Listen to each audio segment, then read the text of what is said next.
La Iglesia Palabra Viva y su pastor se complace en presentar su programa televisivo Momentos de Reflexión desde Miami. Y ahora con ustedes, el pastor Jesús Martínez.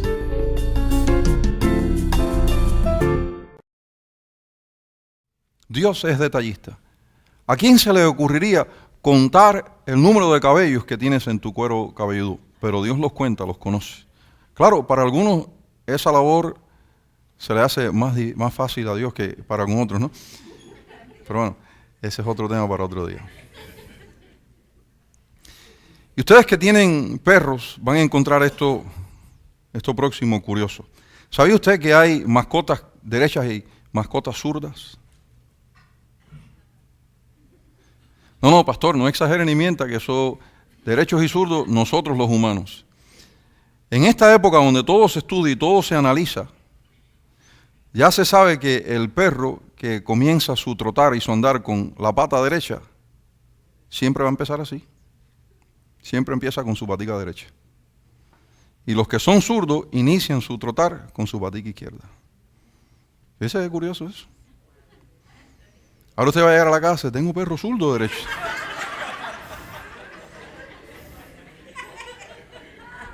Ahora, ¿por qué se estudia esto? Porque algunas personas necesitan la ayuda de un perro.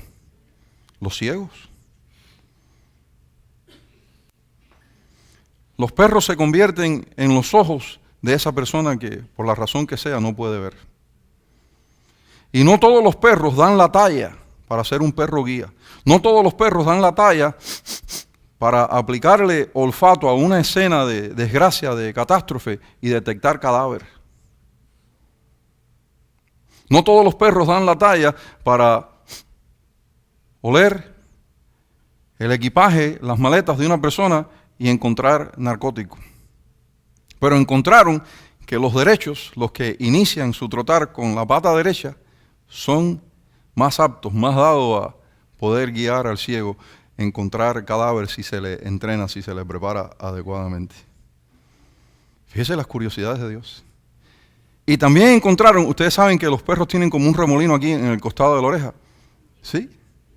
Que si el remolino viaja, o sea, su onda es contraria a lo que sería el andar de un reloj, son mejores todavía. ¿Sabe que el reloj da la vuelta a la derecha? Bueno, si el remolino que se le forma va hacia la izquierda, son mejores todavía para estas cosas. ¿No le parece curioso eso? Luego yo me pregunto, ¿por qué las personas viendo estas cosas, entendiéndolas, comprendiéndolas, insisten en decir, Dios no existe, eso es pura casualidad?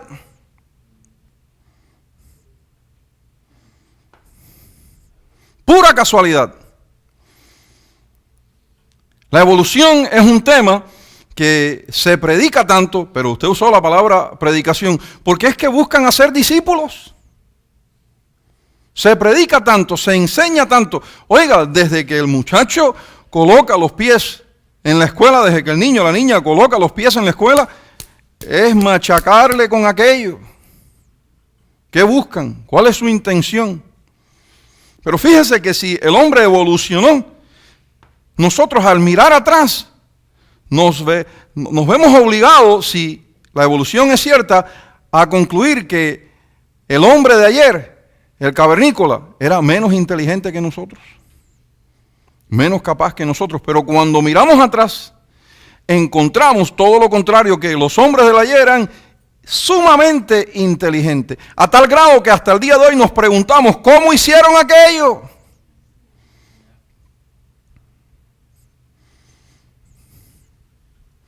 Las pirámides. ¿Cuántos han visto de cerca una pirámide? Impresionante.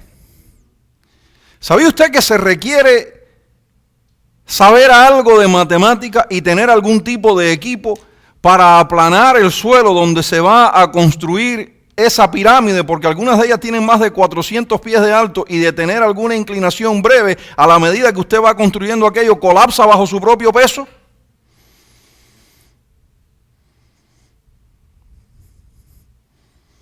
¿Y cómo llegaron de una parte a otra? Pues no solo encontramos pirámides en Egipto, sino en China, en Sudamérica. Y resulta ser que hoy encontramos también los mapas que usaron, mapas detallados de estas vías marítimas que se usaron para viajar de un lugar a otro. De una nación a otra, de un continente a otro. Y los antepasados, según los evolucionistas, por obligación, porque tienen que creerlo así, eran menos inteligentes que nosotros. Y usted escucha entonces su contradicción y dice, ¿qué está pasando aquí? Y estas cosas son necesarias en esta hora que nos ha tocado vivir, conocerlas, saberlas y poder usarlas, porque esta es una generación que ha sido preparada, equipada para refutar, para levantarse contra el Evangelio. Hace poco me dijo un hermano, en un rato de conversación que tuvimos, yo extraño aquellas reuniones de cuando yo daba mis primeros pasos en Cristo. Y de la forma que lo presentó, yo pude entender que, aunque no lo pronunció, estaba insinuando que nos habíamos desviado de la verdadera forma de celebrar una reunión cristiana. Y yo le dije, hermano, necesitas entender en qué hora nos ha tocado vivir y qué debemos hacer para alcanzar a esta generación de pecadores. Así que en lo que tú consideras falta de espiritualidad, el hecho de que no nos reunimos y o no celebramos la reunión de hoy tal como se celebró la reunión de ayer, necesitas entender que estamos bregando con una generación diferente a la tuya y a la mía y tienes que presentar el Evangelio de manera adecuada, tienes que contestar sus preguntas.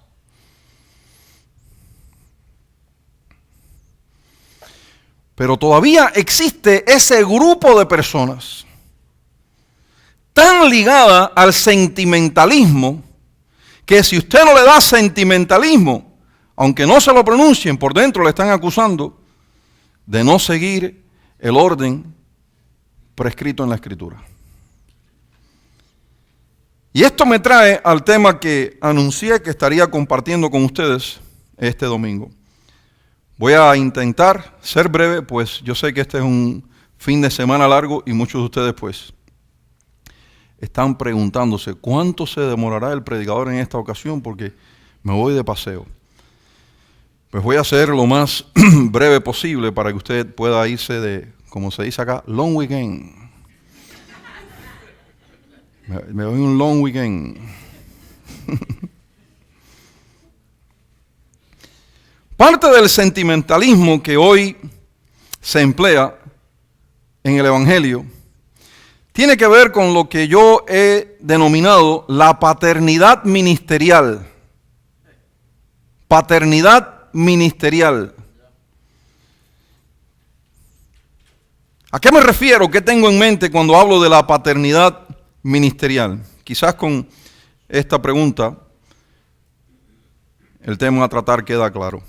¿Es correcto que el creyente le llame padre al ministro? ¿Es correcto que el ministro exija que la congregación, los congregantes le llamen padre? Claro está, de usted ya tener una postura, una creencia acerca de esto, pues usted se siente ya seguro y está atrincherado. Pero este pasado lunes un hermano me dijo, yo estoy claro acerca de la enseñanza que trata la paternidad ministerial, pero sería bueno visitar algunos de los versos que los que promueven la paternidad ministerial usan para aclararle al pueblo qué es lo que hay detrás de todo esto. Si usted no lo sabía, entérese. Está de moda una vez más llamarle padre al ministro. Alguien dice, bueno pastor, pero es que eso siempre ha sido así en el catolicismo romano. Es que yo no estoy hablando del catolicismo romano. Yo estoy hablando de la iglesia evangélica. Yo estoy hablando de los protestantes. Y usted escucha, porque llega a sus oídos, y si no, lo escucha en radio, lo escucha en televisión, cómo se promueve la idea de la paternidad ministerial, que el ministro es el padre espiritual de los congregantes. Y cuando el hermano me hizo aquella observación, me fui para la casa y prácticamente no pude dormir, pensando en el tema y cuánta razón tiene el hermano, que es necesario visitar esos versos que ellos usan y aclararlos, porque si no, el que está simplemente escuchando la presentación sentimental de estos ministros, posiblemente diga, ellos tienen razón, y comiencen entonces a llamarle padre al pastor de la iglesia o al apóstol. Busquen su Biblia, Mateo capítulo número 23. Y mientras usted busca Mateo capítulo número 23, quiero aclarar o hablar un poquito del contexto de Mateo 23, 9, donde hallamos la prohibición. La estableció Jesucristo, no la establecí yo. La prohibición acerca de no llamar en la tierra Padre a nadie, pues uno es nuestro Padre, el que está en los cielos.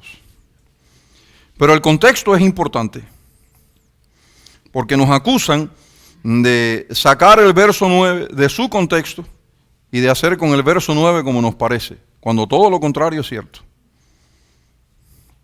Ellos escogen no visitar el verso 9 o interpretarlo como les parece. Y el contexto es el siguiente: si usted se regresa a la historia de Israel, usted va a encontrar que una y otra vez el pueblo hebreo hizo referencia, o sea, al hablar de Abraham, de Isaac y de Jacob, decían los padres de la nación. Los padres de la nación. Es más, si usted lee en el Nuevo Testamento, cuando Jesús está hablando del rico y de Lázaro, usted nota que ya ambos han muerto en ese punto de la enseñanza de Cristo, o sea que están solamente en condición espiritual. Y el rico, dirigiéndose a Abraham, le dice, Padre Abraham. Así que se da cuenta usted que es un asunto de cultura. También recordarán cómo Eliseo decía de Elías, Padre Elías, Padre. Fíjese. Pero ¿qué sucede? Las cosas tienen un comienzo sano, un comienzo limpio. Pero el pillo, el malvado, el tramposo, las analiza, las considera y dice, a esto le puedo sacar provecho yo. Y tuerce la intención, tuerce el por qué aquello un día nació, vino a la escena y ahora lo explica a su manera y le saca provecho a aquello. Así que entendemos primeramente que entre los hebreos era algo acostumbrado. Ellos acostumbraban decir de Abraham es el padre de la nación, Abraham, Isaac y Jacob, etc. Y usted encuentra que Pablo así se expresa. Ahora bien, como intenté explicar, las personas malvadas, los aprovechados, los pillos, pueden tomar algo sano y dañarlo. Y lo dañan intencionalmente, pues pretenden o intentan, y en muchos casos lo logran, usarlo para provecho personal. Y así fue con la situación del pueblo hebreo. Los maestros, los rabí, los grandes de las sinagogas, los del Sanedrín, entonces comenzaron a exigir, a demandar que se les reconociera, que se les rindiera plebiscito, que se les tuviese en mente, en corazón de aquellos que recibían sus instrucciones, un lugar especial. Y corrompieron el asunto. Ese es el contexto de Mateo 23, 9. Y usted lo va a ver con toda claridad. Comenzamos con el verso 1. Entonces habló Jesús a la gente y a sus discípulos diciendo, en la cátedra de Moisés se sientan los escribas y los fariseos. ¿Quién se sienta allí? No le escuché. Así que todo lo que os digan que guardéis, guardarlo y hacerlo, mas no hagáis conforme a sus obras porque dicen y no hacen. ¿Cuántos han conocido a alguien así? Así me dijo mi pastor en una ocasión: todos vamos a orar 1 hora pidiéndole al Señor que salve las almas. Y yo, siendo el novio de su hija, le pregunté: ¿y el pastor hace esto 1 hora todos los días? Y me dijo: no. Y me disgusté.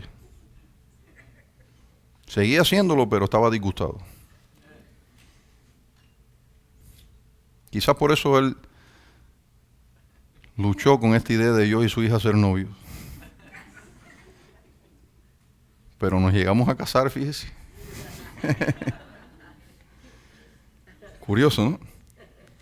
¿Y por qué trajo a su pastor a la escena? Porque este mal que puede y opera en muchos corazones no se ha ido, no ha desaparecido.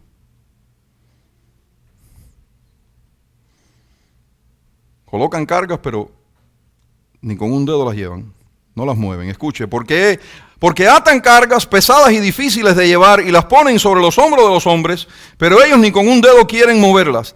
Antes hacen todas sus obras para ser vistos por los hombres, pues ensanchan sus filacterías y extienden los flecos de sus mantos. ¿Ha visto cómo se condecoran ellos mismos? La ropa que usan y... Es más, hay algunos ministros que se transforman cuando llega el momento de la predicación. Algunos entran al son de aplausos y de grito de júbilo. Es más, el que anuncia que ahí viene el ministro dice: y ahora el padre de la congregación, y ahora el apóstol de las naciones. Entonces entra con un caminar muy solemne, ¿no? ¿Cómo que? Se transforman. No solo se transforman en su caminar y en su manera de ser visto de los hombres, sino que su habla también. Usted está conversando con ellos y ellos conversan tranquilamente, pero una vez que llegó el momento del púlpito dicen: y ahora, amados hermanos. Y usted sabe bien que ellos en casa no hablan así. Ellos no llegan a casa y le dicen a la esposa: ¿están listos los alimentos? Tengo hambre, ¿está lista la comida? ¿Es cierto lo que estoy diciendo? Se transforman. Claro está que si usted no conoce todo esto, si alguien no toma el tiempo para explicárselo como se lo estoy explicando yo, usted va a ser víctima de estas personas. Porque alguien dice: ¿por qué tomar tiempo para tratar estas cosas? Son sencilleces, son pequeñeces, dejen estas cosas tranquilas. Cuando usted aprende el principio de la levadura, un poquito de levadura leuda toda la masa, todo esto se torna no importante, sino importantísimo.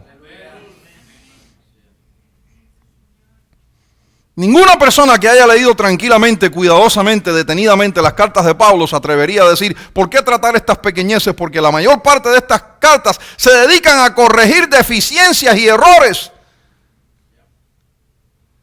que aparecen y se manifiestan una y otra vez en los creyentes. Y aquí estamos bregando con uno que se ha tornado muy pero muy popular. Llámesele padre al ministro. Y el contexto de Mateo 23:9 es muy importante porque te habla de la corrupción ministerial y cómo tomaron esto de padre que manifiesta un cariño y un respeto hasta que lo llevan a un mandamiento humano, una exigencia cuya intención es controlar, manipular a los congregantes. Y aman los primeros asientos en las cenas y las primeras sillas en las sinagogas y las salutaciones en las plazas, y que los hombres los llamen rabí, rabí. Pero vosotros no querráis que os llamen rabí. Nótese que la enseñanza de Cristo trata principalmente con el corazón del ministro. Cuídense de caer en esta vanagloria. Cuídense de caer en esto de títulos, de reconocimientos, de primeros lugares. Cuídense de no codiciar esto. Cuídense de no desear esto en su mente, en su corazón. Pero vosotros no queráis que os llamen rabí, porque uno es vuestro maestro, el Cristo. Claro está que ahora usted puede llevar esto a la exageración y va a su casa y le dice ahora a su hijo, no le llames maestro o profesor al que te enseña matemática. Eso no es lo que Cristo está enseñando. El contexto de esto es el ambiente espiritual, el ambiente donde los creyentes se reúnen para recibir instrucción de Dios. Así que no vayas a la casa diciéndole a tu hijo, a tu hija, que ni se te ocurra llamarle maestro al que te enseña matemática. Porque caes bajo condenación de Dios. Eso no es lo que Cristo está tratando. Verso 9. Y no llaméis Padre vuestro a nadie en la tierra, y se entiende que se exceptúa a la persona que te engendró. Y no llaméis Padre vuestro a nadie en la tierra, porque uno es vuestro Padre, el que está en los cielos. Ahí está la prohibición. Antes de avanzar y visitar 2 o 3 ejemplos de los más populares, de los más usados para promover la idea de paternidad ministerial, antes de avanzar aquello, yo necesito aclarar 2 o 3 cosas. Número 1, la Biblia usa símil, ilustración, parábola, hipérbole, para comunicar su mensaje. ¿Cómo dijo? La Biblia usa el símil, usa la parábola, usa la ilustración, usa el ejemplo, la comparación, la hipérbole, para comunicar su mensaje literal. Y yo necesito darle 2 o 3 ejemplos para que el asunto quede muy claro, porque después vamos a visitar los versos que estas personas usan para ver si esta exigencia, esta demanda, esta licencia que dicen tener, porque la Escritura se lo proporciona, ¿está allí o no está allí? Por ejemplo, la Biblia enseña que Jesús es el pan que descendió del cielo. Yo no sé de usted, pero cuando yo voy a Jesucristo, yo no voy a ver una flauta de pan lasqueado. Usted se ríe, pero mantenga en mente lo que le vengo comunicando. La Biblia usa el símil, la ilustración, la parábola, la comparación, la hipérbole. Entonces, cuando Jesús le dice a usted, yo soy el pan que descendió del cielo, ¿qué le está diciendo? Que Él es nuestro sostén. Eso es todo lo que le está diciendo, y estoy usando el ejemplo para que usted capte literalmente la verdad literal que se encuentra dentro del ejemplo. La Biblia dice que usted y yo somos pámpanos. Mira al que está a tu lado y mira a ver si tiene aspecto de pámpano. ¿Qué está diciendo entonces el texto? Que nosotros estamos ligados a Cristo. Es más, Jesús lo dijo, sin mí nada podéis hacer. No hay forma alguna en la cual podamos llevar, ahí viene otro ejemplo, fruto. Usted no es aguacate. Usted no es mango. ¿Por qué usar fruto? La Biblia dice más, la Biblia dice que los creyentes son piedras vivas. Mira al que está a tu lado.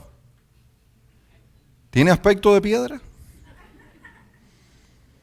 Claro está, una esposa más que otra dice,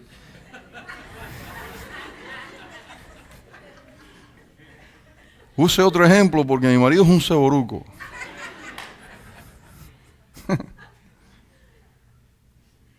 ¿Me estoy explicando, amados? Hipérbole, ¿qué es eso? Exageración. O sea que la Biblia tiene estas herramientas literarias, las usa para comunicar su mensaje. Son herramientas literarias. Y si usted no las conoce, si alguien no toma el tiempo para explicarle estas cosas, entonces se acercan a cualquier texto y le dicen, esto es lo que dice el texto, ahora estás en obligación de cumplirlo. ¿Cuántos creen que Jesús hizo muchos milagros? Déjeme ver su mano. A su parecer, ¿qué tamaño requeriría archivar todos los milagros de Jesús? ¿Qué tamaño de librería, de biblioteca?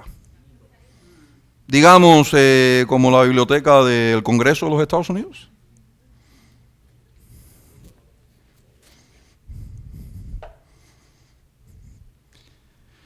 Juan y usted, por lo que acabo de escuchar, son un poquito dados a la exageración.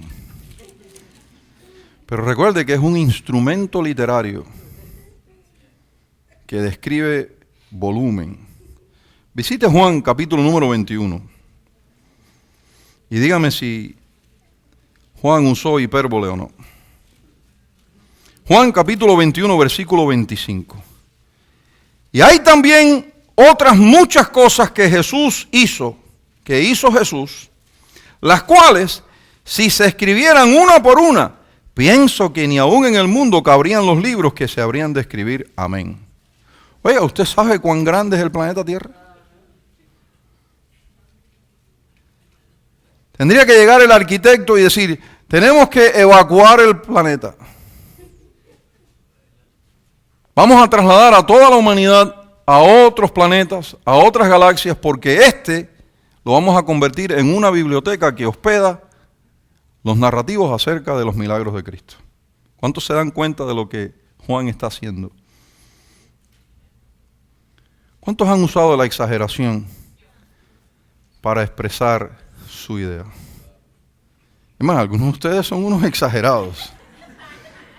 Usan la exageración como su mejor herramienta. Tengo un hambre que me está matando.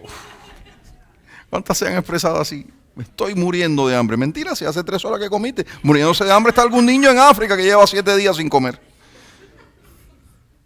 ¿Cuántos han dicho me estoy muriendo de hambre? Porque nosotros queremos que la persona que está preparando los alimentos se compadezca de nosotros, que acelere el proceso. Tengo un hambre que me estoy muriendo de hambre. ¿Cuántos se han estado muriendo de cansancio? Fíjese que usted siempre se está muriendo, pero no se acaba de morir.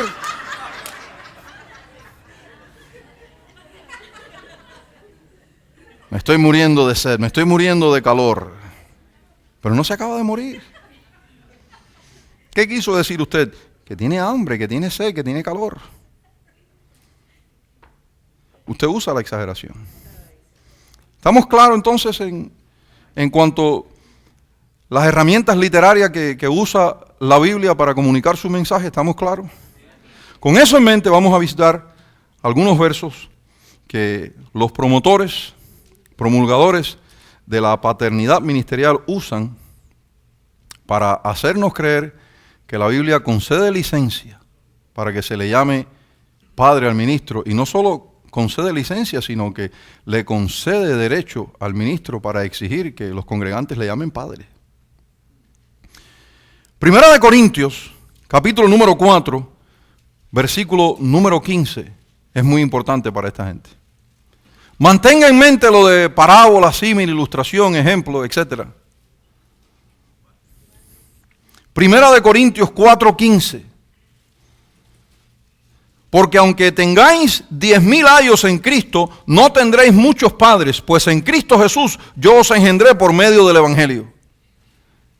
Claro, el que lee aquello e ignora todo lo que acabo de explicar hasta este punto dice, ahí está la licencia para llamarle padre al ministro. Pero vamos a ver en realidad qué quiso decir el apóstol Pablo con todo esto. Pablo fue el instrumento que Dios usó para llevar el evangelio a los corintios. Y esta gente ingrata olvida todo aquello y comienzan a menospreciar a Pablo.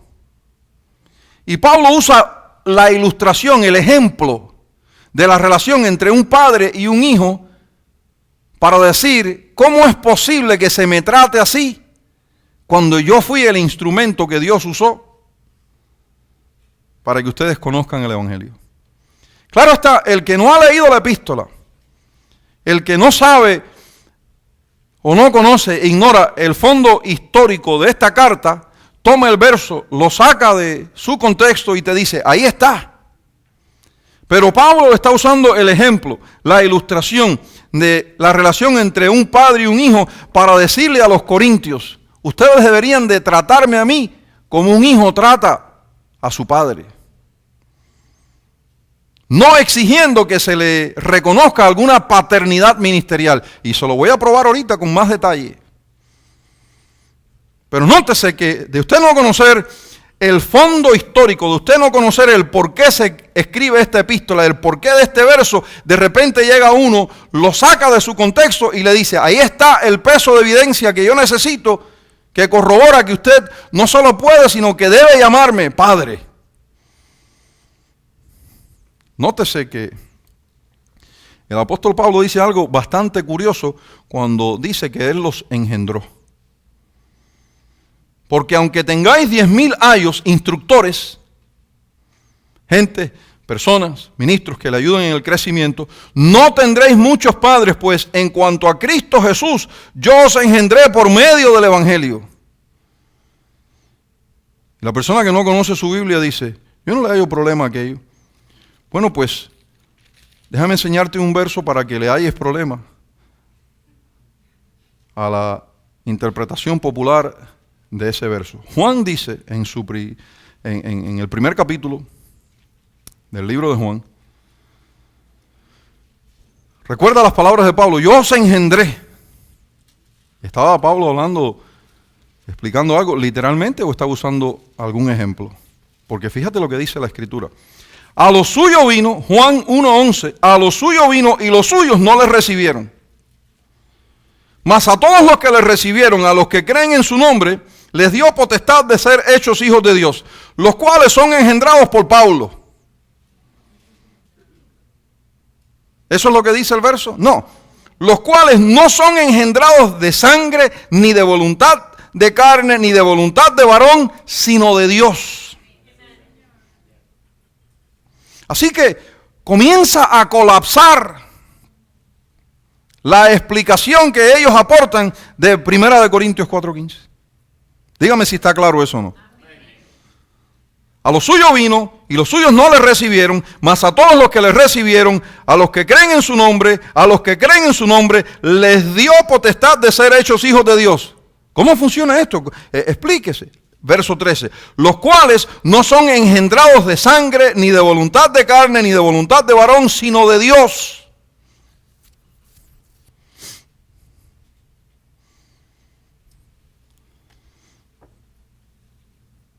Curiosamente, cuando uno lee 1 Corintios capítulo número 3, versículo número 4, 5, 6, 7 y 8, yo sé que eso es mucho leer para algunos cristianos, le puede dar una hernia mental.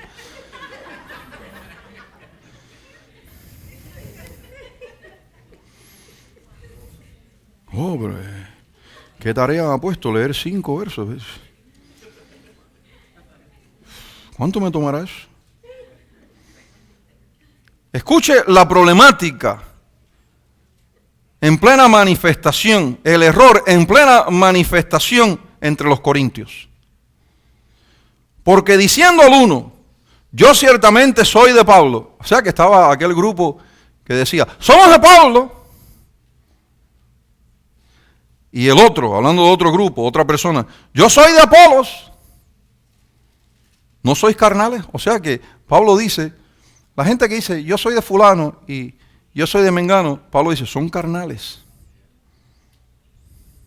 Sí, pero no se está diciendo en esta época necesariamente yo soy de fulano y yo soy de mengano. No, eso es precisamente lo que se está diciendo cuando tú dices, mi padre espiritual es fulano y el otro dice, mi padre celestial es mengano.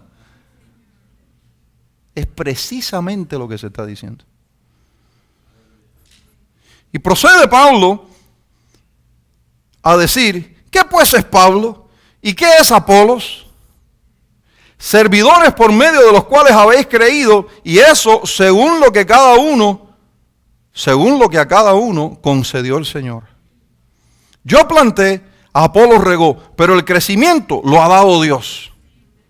Así que ni el que siembra, ni el que planta, es algo, ni el que riega, sino Dios que da el crecimiento.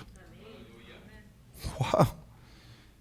Y el que planta y el que riega son una misma cosa.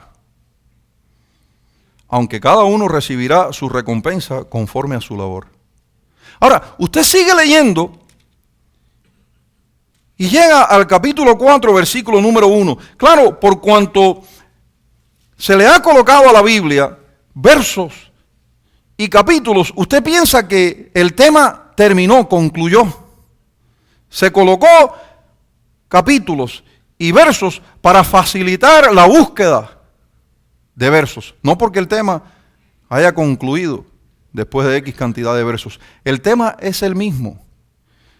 ¿Y por qué sé que es el mismo tema el que se está tratando? Porque Pablo le va a enseñar a esta gente que estaba diciendo, yo soy de Pablo, y el otro, yo soy de Pedro, y el otro, yo soy de Apolo, cómo deben pensar acerca de los ministros.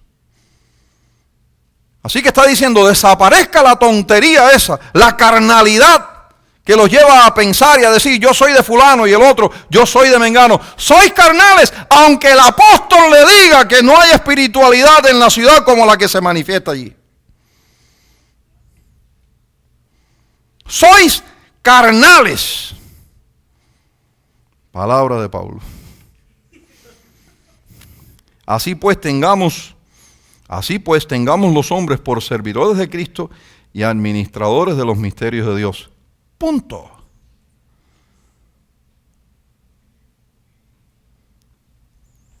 Verso 6.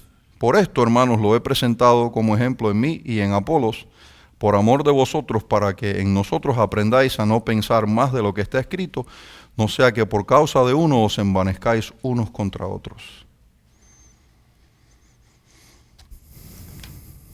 Así que el problema toma ocasión porque la carne está presente. Y si triste es decir que la carne está presente en la vida de los congregantes, ¿cuánto más triste? Entonces no es la situación cuando el ministro es el que exige que se le llame padre. Así que desde el ministro, y era de esperarse entonces, hasta los congregantes, la carne reina. Pero nótese que en 1 Corintios, capítulo número 4, versículo número 15, el ejemplo que Pablo usa, por así decirlo, preguntando, ¿dónde está el cariño que se me debe, el aprecio, el respeto que se me debe? El tema continúa en el verso 16 y 17. Y eso me trae a cómo estas personas, estos manipuladores de los sentimientos, estas personas que adulteran el texto, usan la relación entre Pablo y Timoteo para decir, ahí tienes otro ejemplo de la paternidad ministerial. Pero ahora que usted va entendiendo el porqué de 1 Corintios, el contexto de 1 Corintios 4:15, también se le hace claro el contexto de 1 Corintios 4:17. Ya que usó el ejemplo de la relación entre un padre y un hijo, ahora dice, por esto mismo os he enviado a Timoteo, que es mi hijo amado y fiel en el Señor. ¿Ah? Claro, en varias ocasiones en el Nuevo Testamento, Pablo se expresa así, tocante acerca de Timoteo. Y una vez más, los sentimentalistas saltan sobre esos textos y dicen, ahí está la evidencia. Llámeseme padre a partir de este punto.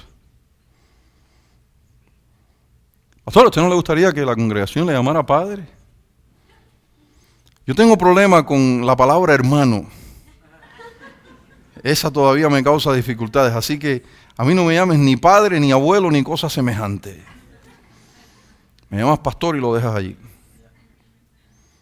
Yo no estoy promoviendo el menosprecio, tampoco la falta de respeto, pero la exaltación desmedida es peligrosa porque nos lleva a servidumbre, se nos explota, se hace con nosotros como a ellos les parece. Y alguien tiene que usar a Dios para abrirte los ojos.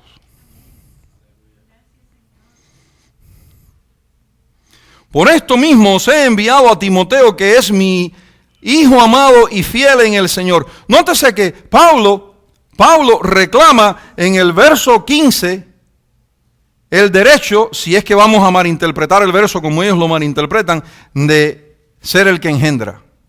Por cuanto engendro tengo derecho. Eso es lo que ellos tuercen, así malinterpretan. Por cuanto engendro tengo el derecho. Ustedes pueden tener muchos instructores, pero su padre espiritual soy yo el que lo sé. ¿No es eso lo que ellos enseñan? Y cualquiera que lea el verso 17 concluiría que el primero en llegar con el Evangelio a la vida de Timoteo fue Pablo. Pero vamos a encontrar a Pablo en una contradicción. Porque Pablo no fue el que llevó el Evangelio a Timoteo. Entonces Pablo se levanta contra Pablo si él no es el primero en la vida de Timoteo. Dígame si me expliqué. Me confundió allí, pastor. Verso 15. Ya voy a terminar. Quería darle 2 o 3 ejemplos más, pero merita a veces que uno se quede en 1 o 2 y que queden claros. Porque aunque tengáis 10,000 ayos, instructores, gente que les avanzan en el conocimiento, en el desarrollo de la vida cristiana, no tendréis muchos padres, pues en Cristo Jesús yo os engendré. Pero luego le llama a Timoteo un hijo amado. Busque en su Biblia el libro de los Hechos.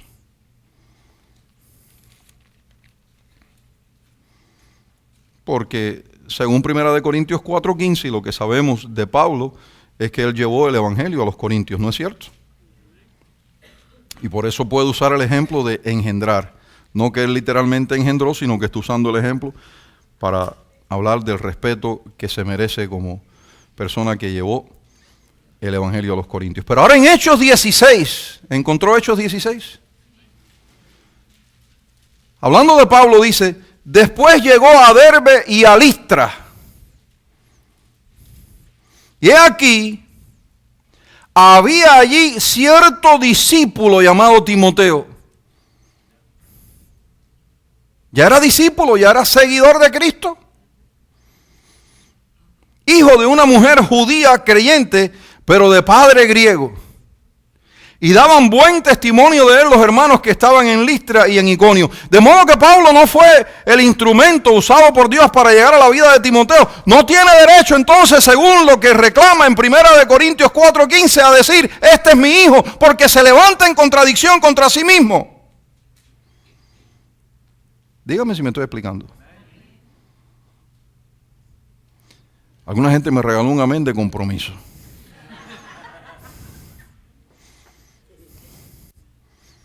Primero de Corintios 4:15 dice una cosa y luego este verso enseña otra.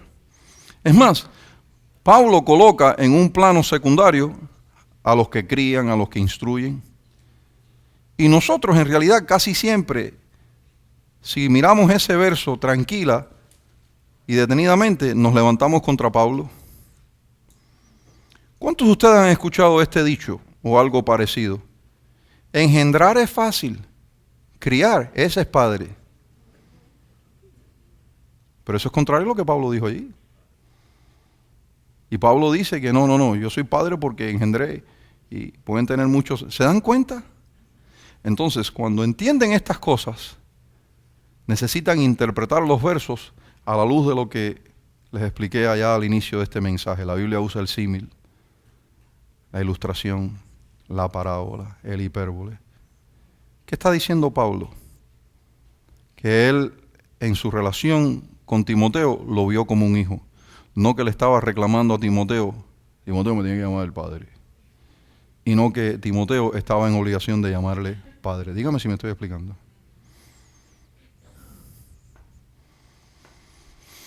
Entonces, pastor, si el ministro dice que se le debe llamar padre, lo primero que usted sabe es que aquello es carne. Hay carnalidad en el asunto. Porque Pablo lo enseñó así. Es más, yo pongo este reto sobre la mesa en conclusión. Busque y rebusque el Nuevo Testamento. Y si usted encuentra 3 versos que abiertamente den licencia para la práctica de la paternidad ministerial, que le dicen al creyente, le llamarás padre al ministro, yo me retracto públicamente.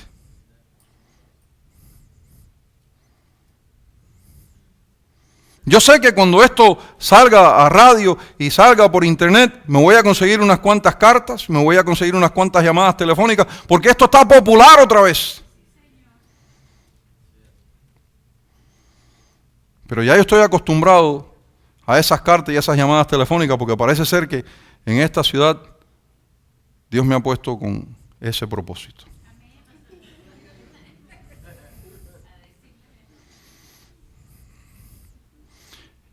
Entonces, soy llamado a llamarle padre al ministro, bajo ninguna circunstancia. Un padre tenemos. Hablando de lo espiritual, Dios. Dios es nuestro Padre.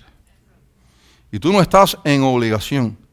Y ningún ministro tiene el derecho de demandar de ti, exigir de ti que le llames Padre. ¿Y qué hago, pastor, con aquella gente que yo sé que le están llamando Padre al ministro? Explícale estas cosas. Tome el tiempo. Pero usted no cree, pastor, que estamos dedicándonos a cosas que no vienen al caso, que no meritan atención. Te dije y te vuelvo a decir que cuando entiendes el principio de la levadura, estas cosas ya salen de lo leve, de lo insignificante y aparecen en la lista de cosas importantes, porque un poquito de levadura leuda toda la masa. Tú no estás en obligación de ninguna clase de llamarle padre al ministro. Y comienzas a entender por qué la Escritura dice de Abraham que es el padre de la familia de la fe. Porque fue el primero que creyó para justificación gratuita. No porque haya engendrado. Dígame si me estoy explicando.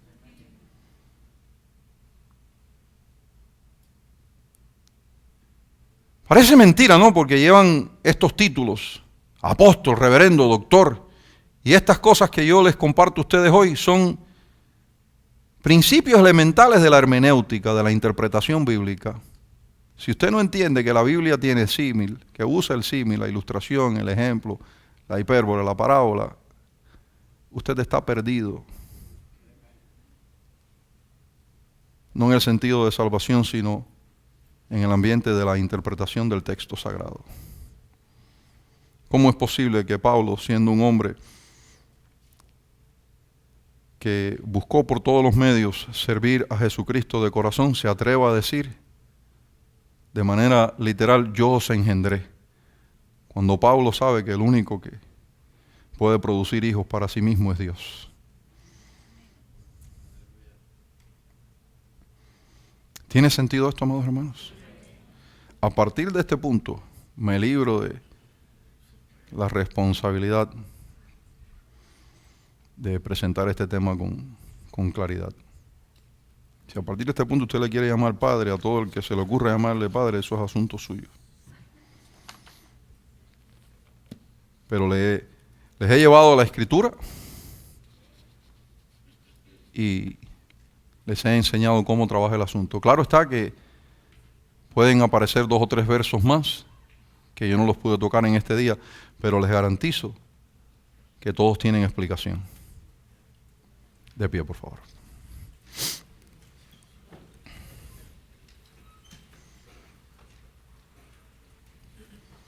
A libertad nos llamó Dios. Padre, así lo entendemos y queríamos decirte en el nombre de tu Hijo Jesucristo, gracias. Qué regalo tan maravilloso le has dado a los que creen. Tener a Dios por Padre. Nos sentimos más que privilegiados, más que dichosos, más que bienaventurados, al entender que Dios, y solo Dios, es nuestro Padre Celestial. Y te pedimos, Padre bueno, que nos ayudes a jamás ofenderte, elevando a un hombre a la posición que solo tú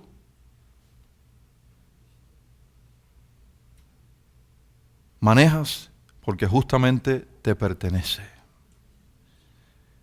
Gracias por los que nos enseñan la palabra. Gracias por los ministros del Evangelio. Entendemos que son administradores de los bienes de Dios, de los misterios del Señor. Pero Padre, solo tú eres nuestro Padre. y por ello queríamos decirte gracias. En el nombre de Jesús. Amén y amén. ¿Cuántos dicen amén? Amén. Vamos a recibir las ofrendas de la tarde. Vamos. Este ha sido su programa televisivo Momentos de Reflexión.